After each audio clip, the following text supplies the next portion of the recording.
Hey, producer Eric here. Nate and Ben recorded this episode before all the news broke last week, but they did discuss everything over on the LSAT Demon Daily podcast.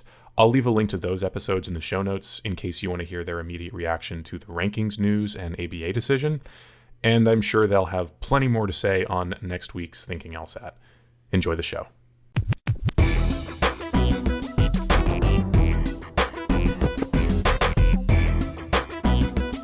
Hello and welcome to episode 377 of the Thinking LSAT podcast. I'm Nathan Fox, that's Ben Olson, together with the co-founders of LSATdemon.com and the LSAT Demon Daily podcast. Be LSAT famous, get on an upcoming show by emailing help@thinkinglsat.com. This one's going to air on Monday, November 21st. You got about 10 days until you have to decide whether you want to register for the January 2023 test. The deadline for that is on December 1st. I guess the day before that, we're going to be looking at November score release. So you've got a day to decide, or at least the scores are going to come out on the 30th, or sometimes they come out a day or two before that. And you got to decide whether to register for the test on December 1st. Simple calculus. If you're happy with your range of practice test scores over the past few weeks, then you can probably safely register for the test. If you're not happy with your recent range of practice test scores, then just don't register. Please come to my free shit. I do a free class every other Friday, 4 p.m. Pacific, 7 p.m. Eastern. On Friday, December 2nd, I'm going to be doing one called How Do I Know When I'm Ready? Go to lsat.link/Nathan if you would like to do a free class with me. We also have a free class with Ben coming up on Monday, December 5th. That is a circle/logic games boot camp. And you can go to lsat.link/Ben. What are you going to do in that circle/boot camp? I don't know. Brittany told me that's what you're doing. I said, okay. So we'll go over games. We'll go over a specific type of game. I guess it's not a type. It's just that some games can benefit from this kind of circle/setup. I don't even know who came up with it. Did you come up with it? I might have. Well, no, but I think the first game that I remember doing it on is the game with the switches. Okay. Seven switches. There's a circuit low to the panel. And I remember writing out 1, 2, 3, 4, 5, 6, 7, and then circling the ones that were on and slashing the ones that were off. Okay. And I agree that it's not a type of game. Like, in fact, everybody needs to just kind of stop thinking so much about game types. Instead, it's a tool that you can use to solve the puzzle. And the tool itself is something that, like, honestly, a third grader probably could have come up with that system, you know, like what switches are on. I don't know. Well, 1, 2, 3, write down 1, 2, 3, 4, 5, 6, 7. And then when one of them's on, and I don't know, I'll circle it. When one of them's off, I don't know, I'll cross it out. It's really, I swear to God, it's just common sense. Matt Dumont is the one who really started calling it circle/ and then teaching it as a technique in all of his awesome logic games classes. Yeah. But the origins are not, arcane LSAT wizardry. The origins are like, I don't know, that's a common sense way to solve a situation like this. So anyway, I think you'll have fun in that boot camp. Yeah. I'm looking forward to it. Yeah. A couple of free classes coming up. So y'all go register. lsat.link/Nathan, lsat.link/Ben. Highlight from today's show. What do you think? We had a couple emails about score ranges. People trying to figure out what their range is, whether they should take it over again. Swagger. Yeah. I mean, I like the question. There were multiple questions about what's my range? Here's my practice test scores. What's my range? And it's like, well, I don't know what your range is, but it does include all of those scores. Yeah. Right? Like the lowest one could be the bottom of your range. Probably not.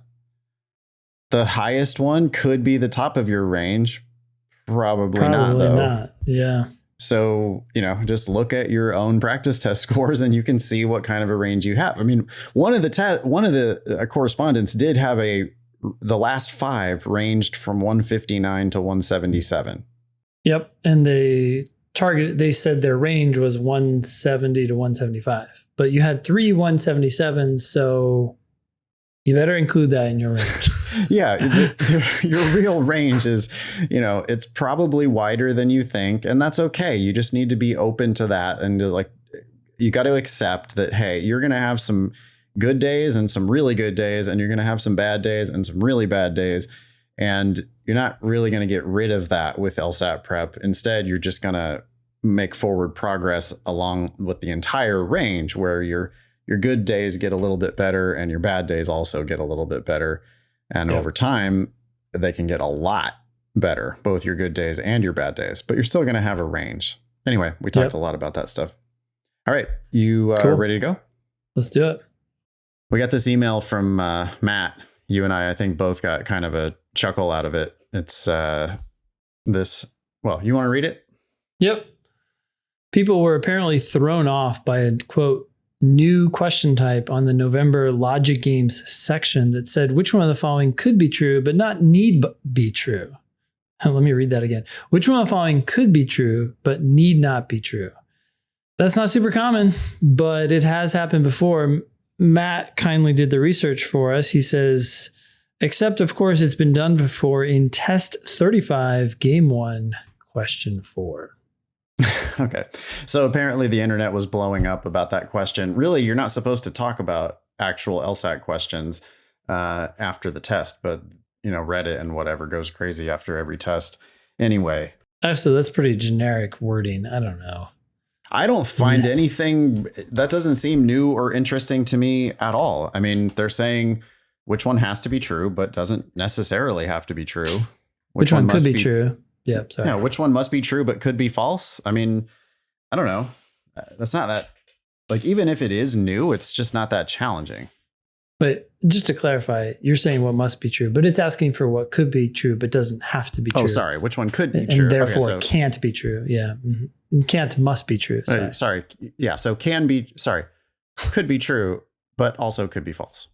Yes. It must meet those requirements. Yep. Yeah. It's not crazy.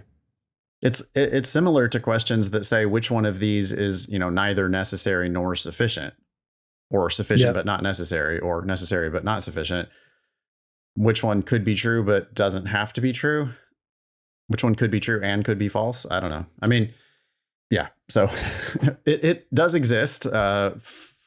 50 tests ago, almost 60 tests ago, it does actually exist. And once again, there's nothing new. I mean, Ben, we've been doing this for so long now that every time somebody says, oh, wait till you see this new thing that just happened on the test, we both kind of go, really? Because it probably been done. Okay, cool. This next one is an email from Anonymous. The subject says, suffering from success. I've been studying for the LSAT for 5 months now with the Demon and have taken 6 practice tests. My diagnostic was a 156. That's really good. The next 5 tests, I scored a 159, 164, 164, 166, and then yesterday a 177. Wow, Yahtzee. This last score seems like a fluke, but does anyone score a 177 from luck? I'm curious to hear y'all's expert opinion on my situation and whether you've seen this kind of increase ever prove sustainable. Some motivation to keep going for when my score inevitably drops would be nice too. Parentheses. I say inevitably, but I don't really believe that. The questions I missed on the 177 test were easy, but do I really have the swagger yet to call the test easy since I was a mid 160s scorer until yesterday? I'll let you go first, Ben. Scores are going to fluctuate. They're going to fluctuate up and down. So it would be shocking to me if your score didn't drop from 177, but there also has to be some inherent improvement here. They don't usually swing 11 points, especially up.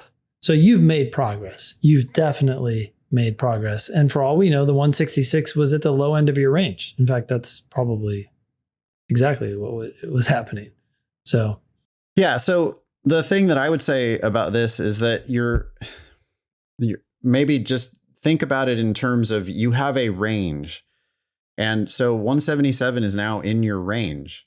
177 might have been in your range. I mean, it obviously was in your range on the day that you took that test. So it might have been in your range the day before, or the day before that, or the week before that.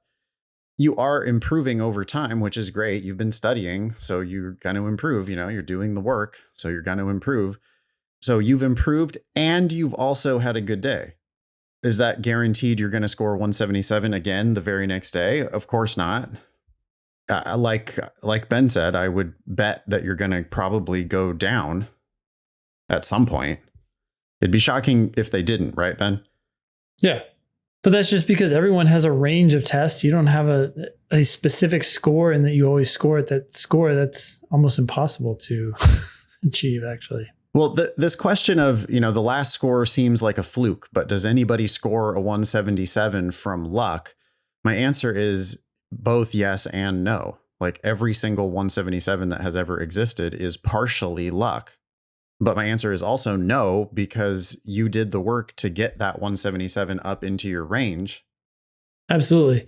A portion of that 177 is luck, but that proportion is small, right? It can't be 100%. I mean, I guess it could be. I guess you could take people who are never going to score that score, and if you had thousands of them taking it, somebody would get a 177. But boy, it would take a lot of luck. So the vast majority of this is from your understanding of the test. Right. And you should have some swagger. Like 177's in your range. That's amazing. Yep. But 167 very likely is also still in your range. And maybe even a wider range than that. But you've your work is paying off, and you've realized that the test is actually easy. Hey, one other thing here I want to say about swagger is that true swagger doesn't depend on your scores. Like if this person takes the test again and their score drops, you have true swagger when you say, no worries, learn from your mistakes, take another test when you're ready. You're not swinging up and down with your scores. You're just saying, okay, I understand this test. Some things happen. Let me learn from those mistakes and continue to refine until my scores are higher. Yeah, a single 177 doesn't make you a 177 scorer in the sense that you've got it now and you're just going to totally kill it every time from here on out. Nor does a 157 indicate that you don't got it. I mean, both of those numbers, if they appear, indicate that number is within your range. But yeah, this is clearly at the top of Anonymous's range right now, and keep moving in the direction of just understanding. I mean, you say that the ones you missed were easy. That could be a great sign. I mean, if that means that you have thoroughly reviewed them and you really understand that, oh, wow, I mean, even the ones that I missed, I just made some kind of casual mistake on those. I can clean that up easily. Seems like the swagger is pretty deserved. But yeah, don't be so attached to the results of any one test. Yeah. All right. You want to read this next one here from AD? Yeah.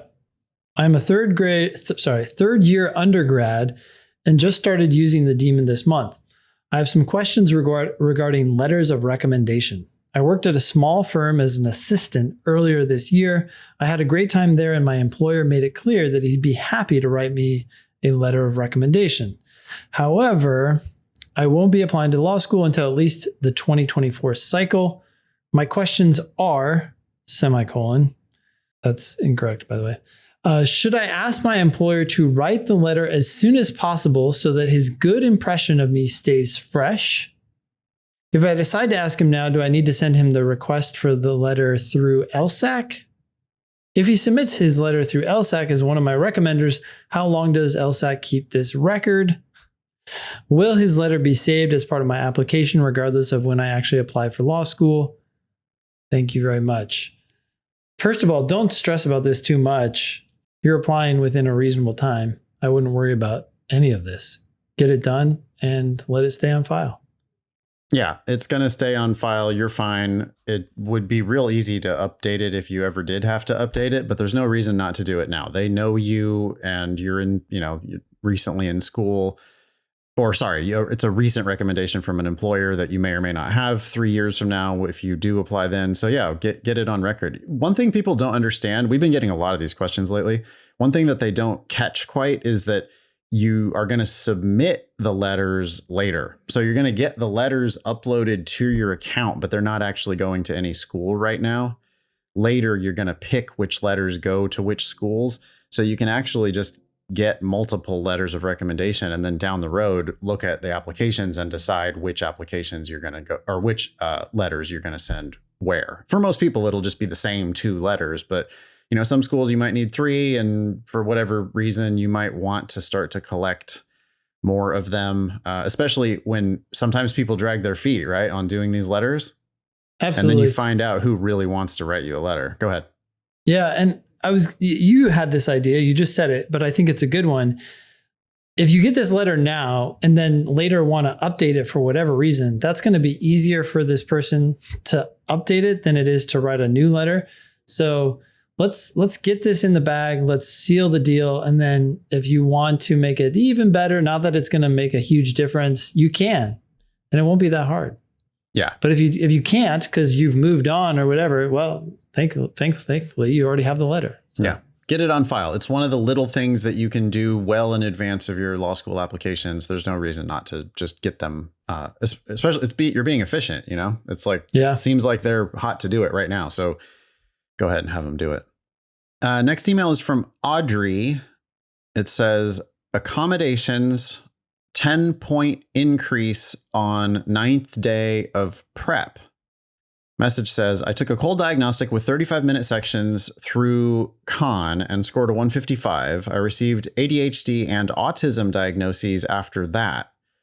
After struggling to set study goals, I found the demon and loved that I didn't need to choose sections. I also changed my mindset by realizing it wasn't that I didn't have the time, it was that I was making excuses instead of time for the LSAT.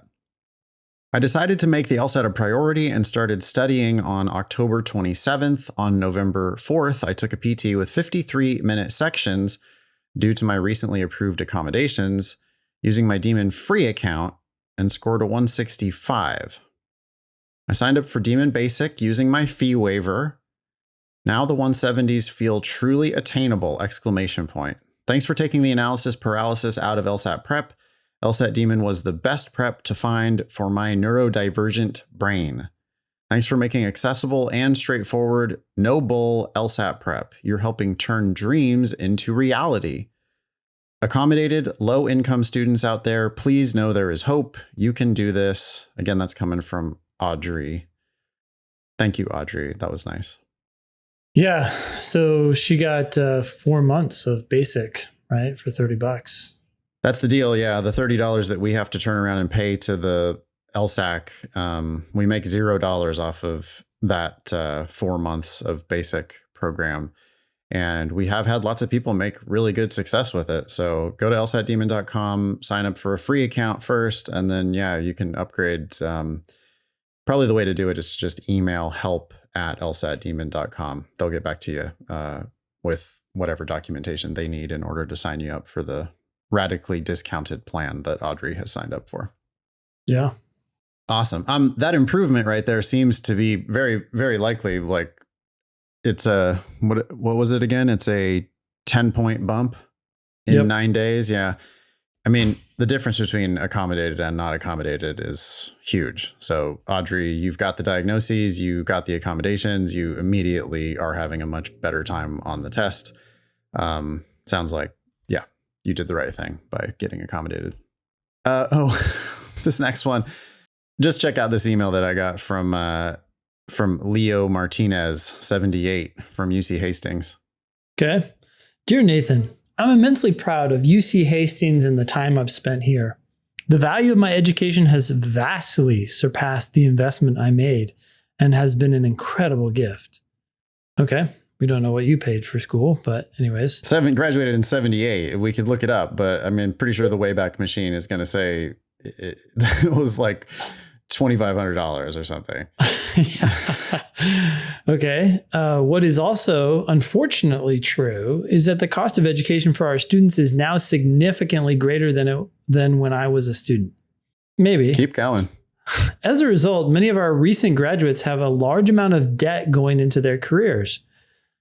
Bold, this next sentence is in bold. This level of indebtedness is now a factor in U.S. News and World Report's annual ranking of law schools. Wow. I'm actually impressed that they decided to add this. Although, good job, U.S. News. Yeah, because that's a factor, right? Maybe they're only giving it 1%, but something. Yeah. And I mean, the irony is that immediately it would drive up demand for that school. So it's like not, it allows them, like, they get pricing power from the boost in ranking. Yeah. Huh. So, yeah. Nathan, anyway, I'm asking you today to join me in helping our students to feel that the value of their education is worth the cost. Hold up. There's a lot I hate about this sentence. Maybe it's because we teach the LSAT, but I'm asking you today to join me in helping our students to feel. Yeah. To feel that the value of their education is worth the cost. Uh-huh. How about making it actually worth the value of the cost? He could have said that. I mean, he because that's what he's asking me to do, essentially, right? He's asking, you can read the next sentence. Okay, so this is bolded and underlined. Your gift today not only helps our current students, but also helps ensure the legacy of the college. Thank you for your consideration and your commitment to UC Hastings, which, by the way, they don't know your commitment is. It's just 0. I mean, I got friends from Hastings, the odds of me donating anything. Why again? Wait, so that I can help his current students to feel that the value of the education is worth the cost. Like, in other words, you're telling me that they don't currently think that the value of the education is worth the cost without my gift? I don't know. I mean, it's just, I can't imagine the kind of like ego stroking that I would need in order to make this look like an appealing opportunity. Mm-hmm. I don't know. I would feel terribly about it. It's like, well, essentially, I mean, they're not addressing why the costs exploded. It's just, as a result, many of our recent graduates have a large amount of debt going into their careers. And that's their fault. Yeah. And they're asking someone else to solve the problem. It's so bizarre. And think about the astronomical sum you could give. You could give, what is the cost of Hastings per year right now? Let's say 50. I'm sure it's more. 50? Yeah. Okay. So you could give $150,000 and you would help one soul go for free. I don't know how else you avoid indebtedness. I mean, people aren't usually working and paying for school. I just looked it up. It's $50,728 for non-resident, or at least that was 2021. $44,728 for residents. It's a whopping $6,000 cheaper if you're a California resident. That is not much cheaper. Jeez. Okay. Anyway, thought you'd get a chuckle. You want to read this one from Sarah? Sure. Hello, I just watched Nathan's class on, quote, last minute tips for the November LSAT this weekend, but the advice was mostly geared toward first time or second time test takers. For example, he advised to not assume that this test will be your last and that you will be done with your LSAT studying afterward, because that would mean you're treating the test as something different than a normal practice test.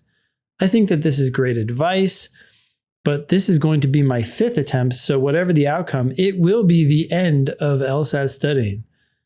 I'm wondering if there's any advice specifically geared towards students like me. I do feel like I'm ready to take the test, and I feel confident in my improvement. I have taken more than 10 practice tests in the last 6 weeks, reviewed them thoroughly, and my score has improved almost every time, starting with a 170 at the beginning of October. And my last 4 were a 177, 177, 177, and 175 today. Nice. Yeah, solid. My highest score on record is a 165, though. I haven't scored at all in the 160s this month, and my average scores among my timed sections have kept me in the 170s as well. Is it wrong to think that my range has moved up to 170 to 175? Or is this not enough data to tell? I think you're doing pretty good. It's pretty good. And I don't know why you think your range is 170 to 175. One of those numbers is in a 175. You've got 3 177s in a row. How's that not part of your range? Yeah, your range needs to, by definition, include 177, even if you just score it once. Yeah, I mean, that's the hilarious thing. It's like, well, the range is what the range is. If those are your last 5 tests, then your range is 170 to 177. Yep. Regardless, if there is any advice for 5th time test takers, I would be super appreciative, Sarah. I think it's good to remind yourself that there's always a higher court. I mean, they do have an appeals process, is what I'm saying. And so, you know, it's not like you're necessarily going to get locked out of a 6th attempt. Other than that, I think you should just, and because of that, I think you should treat it like it's just another practice test. I don't think you're going to get any benefit from like dwelling on or even being conscious of really the idea that it might be your last test. That's not the point, right? The point is one question at a time and just solve it. Yep. With all of your amazing practice test scores on record, you know what it feels like to solve the questions. Yeah. So do that. We would put lots of money on you to get over 165 and even over 170. You're going to do great. And I'm pretty sure if it's the same Sarah, I talked to her at the after party and she thought that she had done pretty well. So, oh, cool. Yeah, sounds like that one went well. And sorry we couldn't get that advice to you in time, Sarah, but other last time or 5th attempt test takers might benefit. So thanks. Sure. Yep. Okay, so G says, "Hi friends, thought you'd be amused to see this undisclosed email, as it sounds like some of the other unsolicited. Sorry, what did I say? Undisclosed? Yeah. Oh. Secret email. It's very disclosed now. Hi friends, thought you'd be amused to see this unsolicited email, as it sounds like some of the other random ones that have been sent to fellow Demon students in their LSAT prep. This is on the heels of a 167 that I wasn't happy about, but I'm hoping to land myself closer to the middle or high end of my range in a few days on the November test. Admittedly, the part that made me raise my eyebrows in semi-intrigue wasn't the scholarship amounts, but a law degree in 2.5 years. Enjoy the content. Best, G." So this was an email from Elon University School of Law. I think we talked about it recently, didn't we, Ben? Their 2.5 year program. I thought it had come up. Maybe I'm just remembering. Okay. Yeah. Maybe I'm just remembering from when I put this on the agenda 10 days ago. But so this is Greensboro, North Carolina. Greensboro, North Carolina. We invite you to learn more about Elon University School of Law's groundbreaking approach to legal education, space, period. Oh, I know exactly what happened here too. They created that link, and when they created the link added that space. This happens in a lot of things, but no one caught that. Yeah. We are excited to see our applications and enrollment up by 30% over the past few years. At Elon Law, you will benefit from Elon's highly experiential approach, which includes a guaranteed full-time residency and practice and several clinics in areas such as immigration law, business, and advocacy. Guaranteed full-time residency and practice sounds like it could be good, huh? Yeah, like guaranteed. You're going to get your hands-on experience. You're actually going to go work for a law firm. Wow. You're going to pay them money to go work for a law firm. But I mean, that's better legal education than what you get at just a normal any law school. Okay. Yeah. Based on your academic profile, we believe you to have the potential to excel at Elon Law. Bold. We are pleased to notify you that an applicant with your academic profile can potentially receive a total program scholarship up to $75,000 to $122,500. Why didn't they just say up to $122,500? It's a total program scholarship up to $75,000 to $122,000. Okay. When applied to Elon Law's total program tuition, your scholarship award will substantially lower the financial investment required to earn your law degree. At almost 90%, Elon Law offers one of the nation's highest scholarship retention rates. That's good to know. They're not doing a lot of these, pull the rug out from under you. Gotcha. Yeah. In addition, your tuition is guaranteed not to increase over your time here. Wow. That's a promise that no other school that I've heard of is making. Yep. Elon Law is now accepting applications for fall of 2023 through July 15.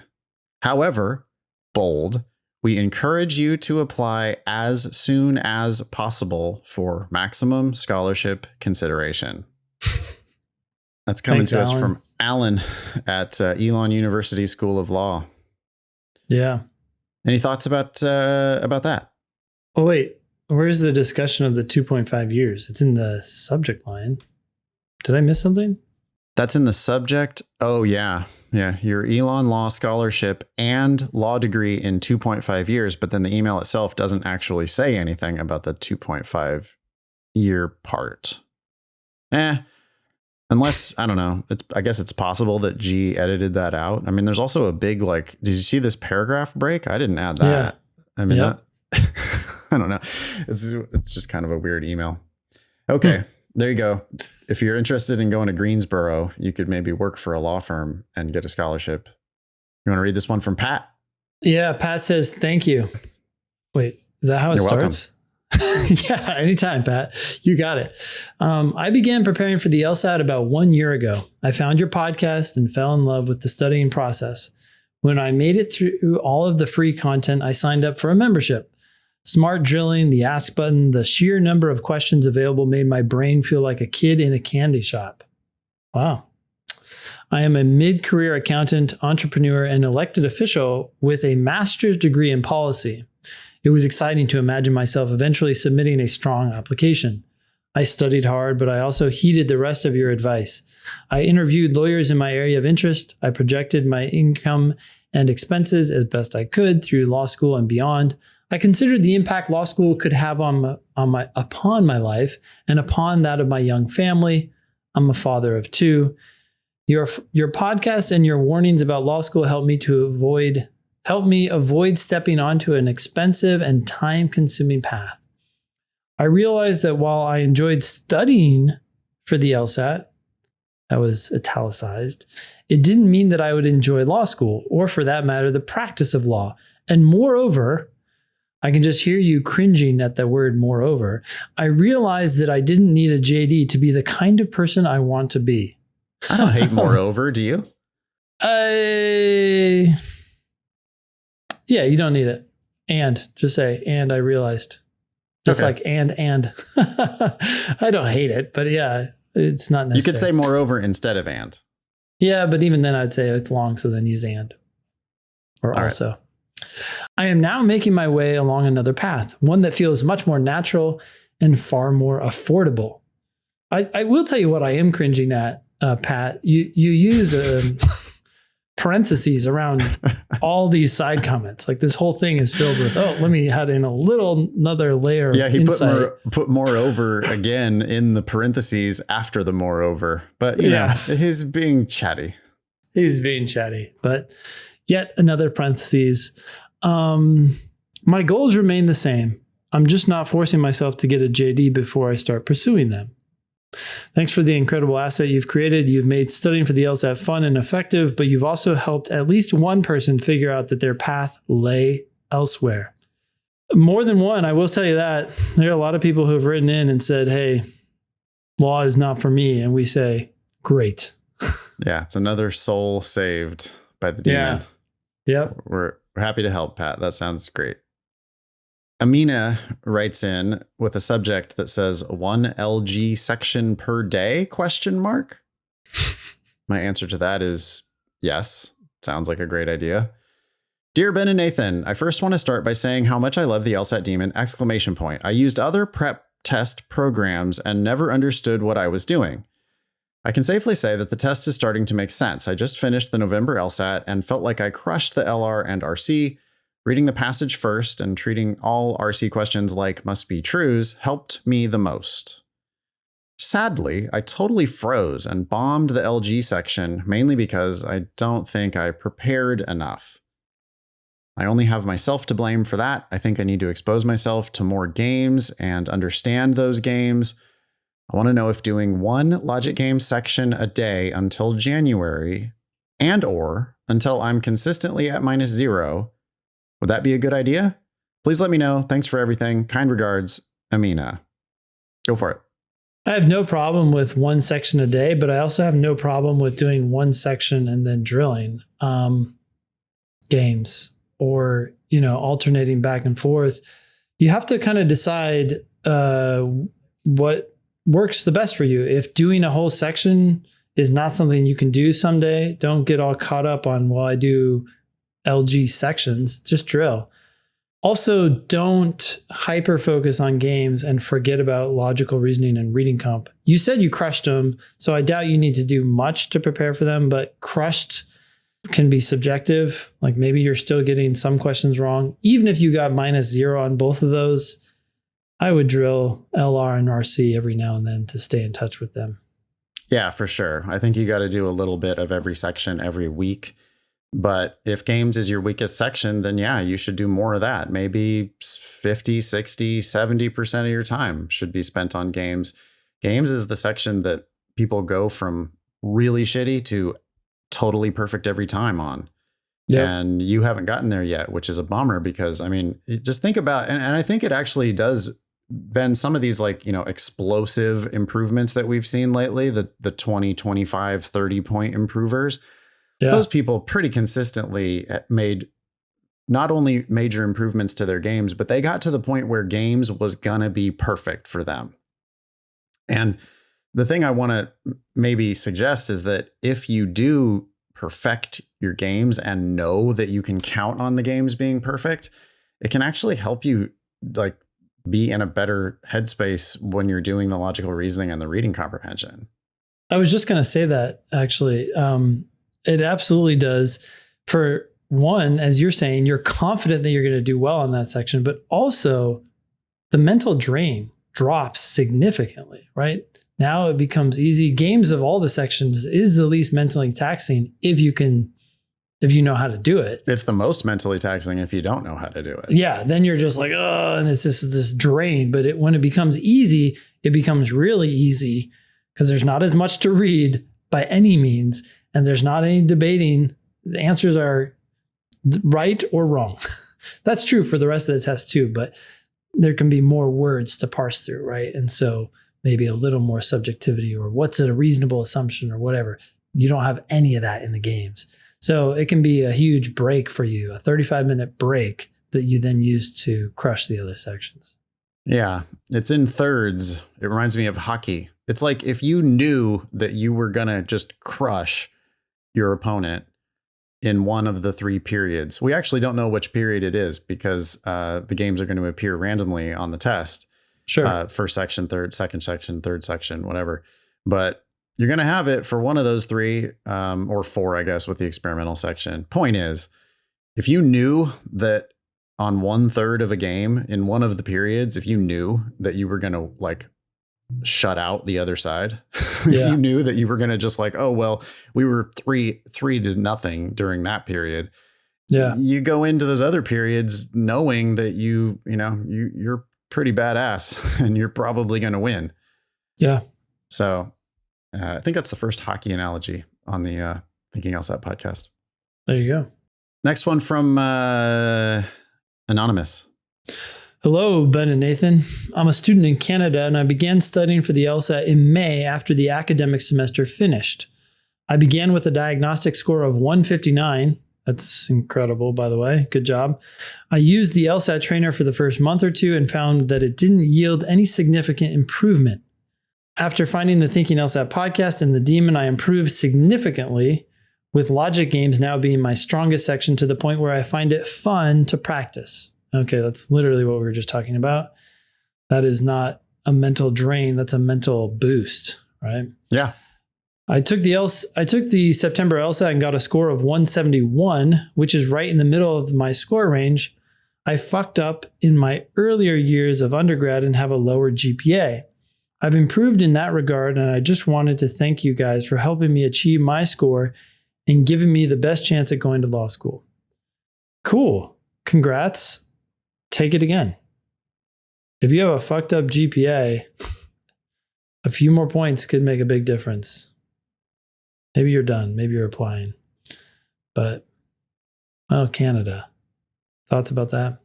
Some of the schools that you're applying to might average your scores. So that just makes it harder to change that 171 for good or for bad. Yeah, that's It's true. in the middle of your score range. So if you score lower than that at the schools that average, you're actually going to be lowering the number that they're going to use. But if you score above it, you're going to be raising the number that they use. In Canada, if you are applying to schools that average your score, which just doesn't happen really in the US. If that's you, then you got to be even more careful about your first official attempt, because that first official attempt is going to count forever.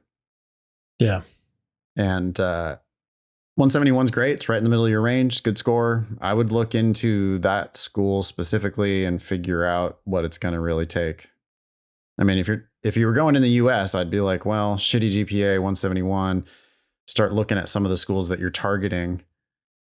I guess I would go to that law school data, those charts, to see where they're. I mean, I guess maybe we don't even need to go to law school data, actually. Just like, what's your median? Because I know that your median is going to be like hugely important at this school.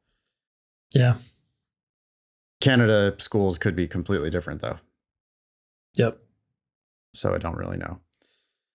This next one, I think it might have come into the LSAT Demon Daily, but we've got a bunch over there in the queue. So I just wanted to knock out this one on this show. It says, "Hi, Ben and Nathan, long time listener, first time reaching out. Just wanted to say how awesome your podcast is.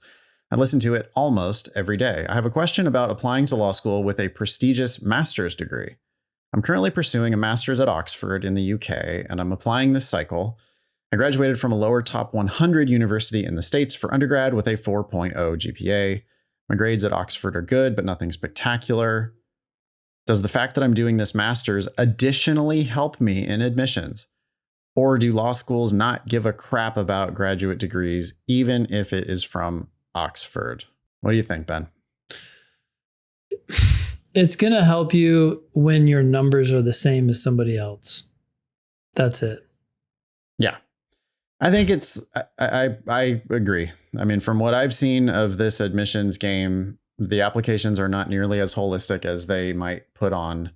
I think your GPA matters not at all. The name Oxford matters more, I think, than that GPA. Yes. You got in there. They're impressed by that. It's a school the type that they of shit. probably look. Yeah. I mean, I remember Yeah. like at Hastings, they gave us a paper of, hey, here's all of the undergraduate institutions and here's all of the graduate degrees that you guys have. Mm. And so, you know, you're going to then give them the permission to put Oxford on that thing. How much do they value that? I don't know. Not as much as one more LSAT point, though. Yeah, I think it's a soft factor that's positive, but all soft factors are contingent on your numbers, which is your LSAT score and your GPA. Yeah. Anything else there? No. Let's do another just a short one here. Okay. Sorry for people who sent it into the other show and got your answer here, but doing the best we can here. This one is from Amanda. Why don't you read it? Yeah. Hey guys, my question for you, semicolon, how do law schools view a withdrawn semester? I finished my liberal arts bachelor's degree with a decent GPA. After 3 years, I went back to school to get another degree, second bachelor's, in engineering. I realized, however, that it wasn't for me, so I withdrew from the semester and did not go back. Assuming my LSAT is above a 170 and my completed undergraduate GPA is good, by the way, what do you mean by good? How worried should I be about getting accepted? T14 to T65 schools? 65, I've never heard that cutoff. No. My take is that as long as I explain why I withdrew in the addendum, it shouldn't be anything to worry about. It doesn't seem like this withdrawal would affect your GPA at all, right? As long as it doesn't affect your GPA because you withdrew, I can't see it mattering. The T65, Ben, right now there's you could have actually said 64, because what I'm seeing for last year's US News rankings, we got Penn State University at 64, University of Connecticut Law at 64, and San Diego Law School at 64. So it's not only T65, it's actually T64. You want to be precise. I mean, it just matters not really. It's at all. Yeah. The schools are going to vary school by school by school. And like when you're talking about T14, that is different from T64. Like those are two, that's completely different. I mean, people don't even know that there is a University of Connecticut Law or a San Diego Law School. I mean, you do if you live close to there, but if you don't live close to there, you don't know that there's a Penn State University Park, which, so, and on the other hand, almost every applicant is going to be able to say, I've heard of Georgetown before. Yep. Which that's T14. So that's a very wide range. I mean, which is great. Applying to a wide range of schools is awesome. As far as the semester thing goes, we just came out of COVID. I can't imagine that anybody's going to ever give a shit about breaks in your academic record anytime between 2020 and 2023, really. Like because then it would be a red flag on all of the applications of anybody who went to school in that time. If they ask you about it specifically, you write a very short explanation. Starting that degree and then not following through on it. If it doesn't affect your GPA, I think they probably don't care, but they might look at that and go, false start in engineering. If they really want to know, false start in law, right? Yeah. And what I would tell them is, I mean, how would you explain that, Ben, if you actually did have to explain it? If it's a required question on an application and you want to explain, or if it's clear that they really want to know. Boy, I would just stick to the facts. Well, let me take a shot at it. Go for it. I realized that law school is actually the right thing for me. And so I decided to go that direction instead. Yeah. I mean, that's the best positive spin. Right. You're not going to shit on you. I don't saying, oh, that wasn't for me. Don't say that wasn't for me. I mean, your story should be, it was for you. You totally killed there. You loved it. It was awesome. But law school is even better than that. You figured out that you want to do this other thing. That's your story. Yep. We hear a lot of stories where it's like, people want to do that on GPA addendums, right? They want to write like, well, medical school just, pre-med, it was really not for me. Okay. Yeah. I would never say it that way. Why don't you just spin it as, when I found my true calling in political science, I had a 4.0 for the last 5 semesters of my undergrad. I mean, that's always a better story to tell. Sure. All right. Thanks, Amanda. Thanks everybody else for writing in. You can be LSAT famous. Get on an upcoming show by emailing help@thinkinglsat.com. If you have questions about the LSAT Demon, you should email help@lsatdemon.com. Check out our other podcast, LSAT Demon Daily. That was episode 377 of the Thinking LSAT podcast. Thanks all y'all for listening. Nice knowing you. Don't pay for law school.